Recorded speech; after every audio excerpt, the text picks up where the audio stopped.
All right, so today we're going to go over the second section, which is the policy of appeasement. So we're going to identify the intended and unintended effects of appeasement after we learn about what it is. So we learned about the different totalitarian governments and the leaders, and now we're going to look at why World War II really happened because of the expansion that they wanted. So dictators, obviously, they're not going to be content with just what they have. They're going to want more. So they began to expand their land. One totalitarian ruler that we didn't talk about was Japan's, I believe it's Hirohito. He expanded into part of China.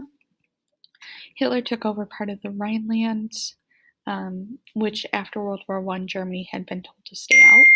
So they were, going against what they had signed in the Treaty of Versailles. Why it was a big deal was because, it's the border of Germany and France. So France is upset because Germany is now closing in on them. France and Great Britain were allies, and they really didn't do anything about it. Which, if you think of being in Hitler's shoes, he's taking a chance by invading the Rhineland, and now he does it, and there's no consequences. So he, in his mind, is going to think, "Oh, I can keep doing more," which is what we're going to see with the policy of appeasement. So what Hitler then plans for Germany, he wants to expand Germany. So he ideally would want the whole world to be just Germany. He wanted to create more room for what he called the master race, which would be, not Jews, not anybody of color.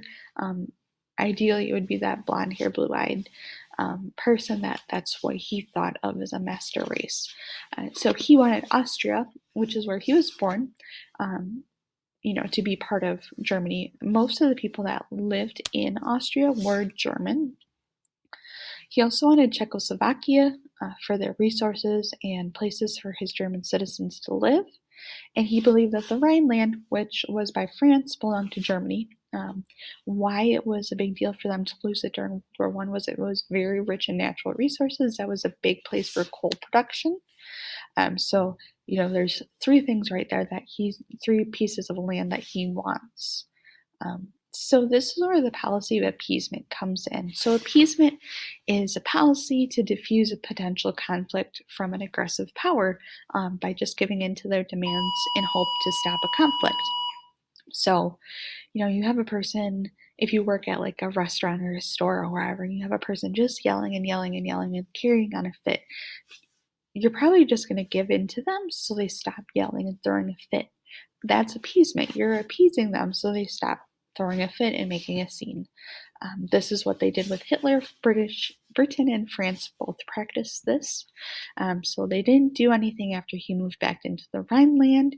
He took over the Sudetenland, which was Czechoslovakia. So he did go into Czechoslovakia. So as Hitler's realizing, oh, I can expand and nobody's doing anything about it, he keeps pushing more and more. So we're going to see him pushing for more and more land. So the Germans go on the offense. He got the Rhineland, he got the Sudetenland, and now he wants Poland. But there's a problem.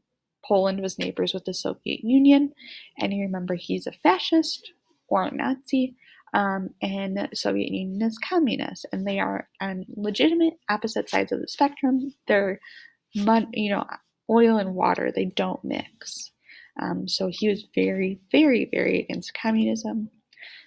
In Britain and France, they had made an agreement to provide military aid if Poland was invaded. So Poland, wasn't a major superpower in the world, so they're going to come in to rescue and help that Poland if they are invaded.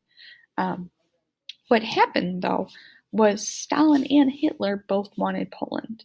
Stalin and Hitler decided that they're going to sign a non-aggression pact saying, I'm not going to attack you, you're not going to attack me. They also signed a secret pact to divide Poland between the two countries. So there was a West Poland and an East Poland.